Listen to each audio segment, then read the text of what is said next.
to the Bank of Agriculture to be provided to our farmers for the 2013 farming season at one-digit low interest rate for this year.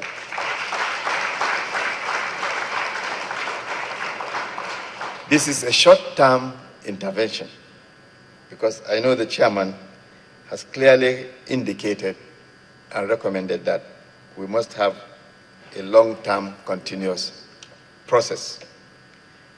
So in this regard, the National Council of Privatization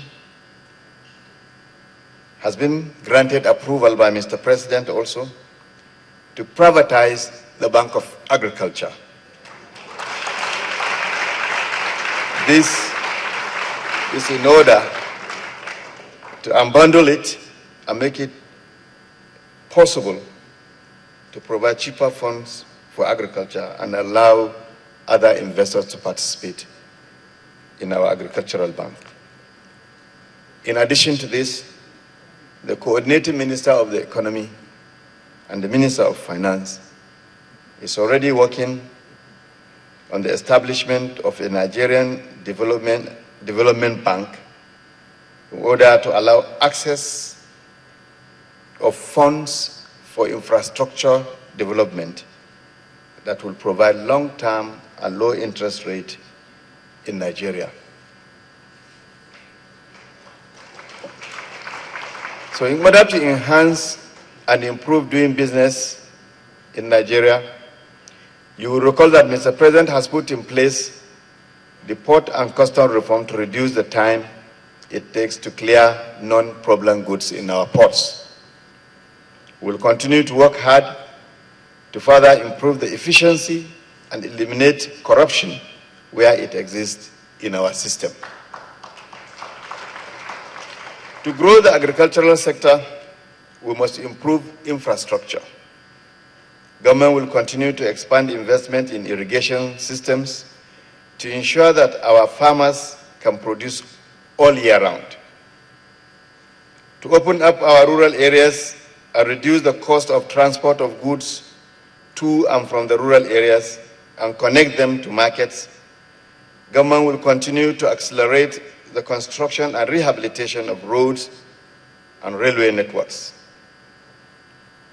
Our railway today is back.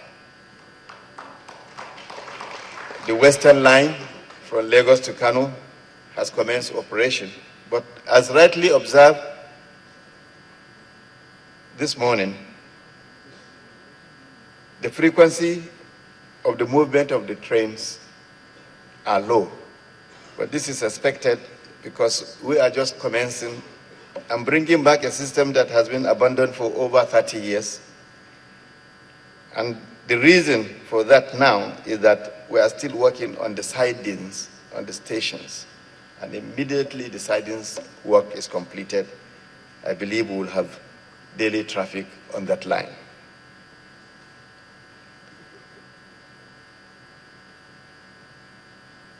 Adequate power supply is inevitable if we are to succeed in our agricultural transformation. As you may be aware, our efforts in the power privatization is coming to a close successfully, and the private sector operators will see significant improvement in our power supply. We are also completing, by the end of this year, 10 new thermal power plants that will add about 4,500 megawatts to our power generation in the country. These power plants are also being privatized. Government is also implementing hydropower projects in the country. You will recall that on the 28th of May this year, Mr. President performed the groundbreaking of the 700 megawatt Zungeru hydropower plant in Niger State at the cost of $1.2 billion. I'm also pleased to inform this important gathering that the design and documentation of the Mambila hydropower plant which will add about 3,050 megawatts, have been completed, and contractors are tendering for that work, and it is an expenditure of $6.4 billion. We are also developing the Gurara Phase 2 hydropower plant, which is a 360 megawatts power plant. And this is being constructed under the public-private partnership basis. And we have 15 companies that are bidding for that project. Other small and medium hydropower plants in the country are being established. We have about 200 completed dams, and all these dams are being provided with irrigation schemes. In the same vein, government is investing under the PPP program for the coal to power project that will add about 3,000 megawatts in the next 4 years. We are also investing in expanding and improving the power transmission in Nigeria.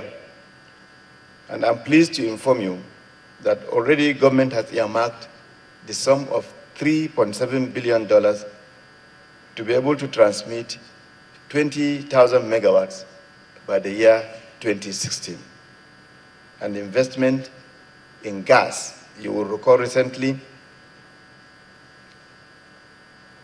$1 billion Euro bond was established, and a portion of that fund will be used in implementing our gas master plan, which is a project of about $8 billion. So we are doing everything to ensure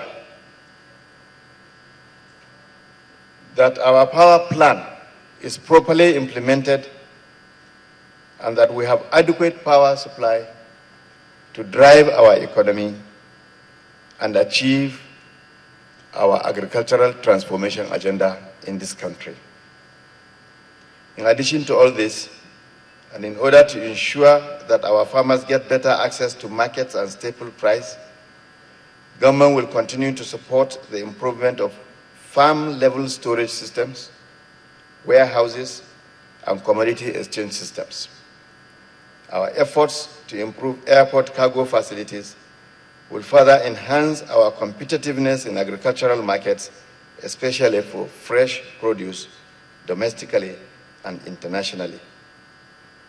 Revival of the commodity exchange to ensure the farmer has a market for his produce for sustainability of agricultural production is in progress.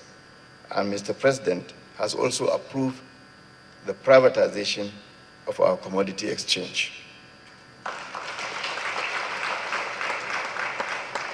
The progress on halal certified beef system is commendable. This would reduce the pressure on grazing areas and the conflicts between farmers and pastoralists. Government is committed as well to ensure that our fisheries resources are optimized, including marine fisheries, inland fisheries, and aquaculture. Government will also strengthen intra-regional trade through the improvement of trade-related infrastructure. We already have in place favorable policy incentives for the agricultural sector. We recognize that much still needs to be done to ensure that these incentives can be accessed by the private sector without undue delays. I understand that women participated and featured prominently in this summit. As you all know, our government is committed to improving opportunities for women. We will continue to strongly support our women farmers. We look forward to receiving the final report of this summit.